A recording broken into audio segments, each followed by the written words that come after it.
خوست کې د ترافیکي ګڼې ګوڼې له زیاتوالي اندېښنې.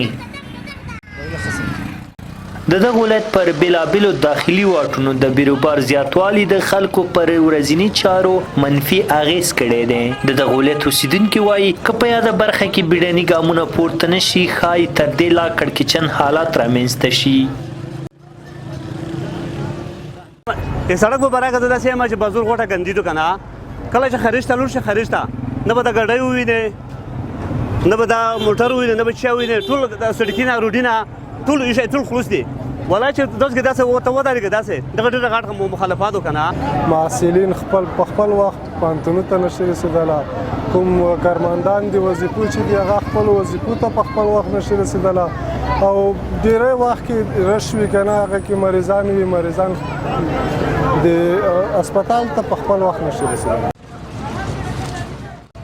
اخوا ښاروالۍ ریاست مسؤلین وایي د ستونزو د هواریو په برخه کې بېلابېل داخلي سړکونه رغولي او پراخ کړي دي. پر ځینو نورو یې عملاً کارونه دوام لري.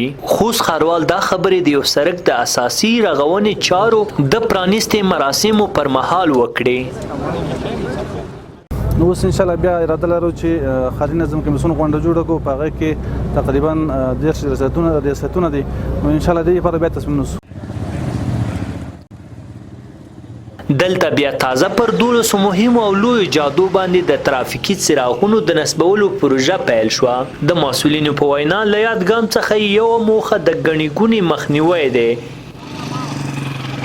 نه یوازې دا چې د ترافیکي پیښو ګراب به سره کم شي دې سره د خوست ښکلا او د ترافیکي پیښو ګراب به هم سره ټیټ شي او عامه نظم به هم د ترافیکي تنظیم په هغه کې به عامه نظم هم وشي.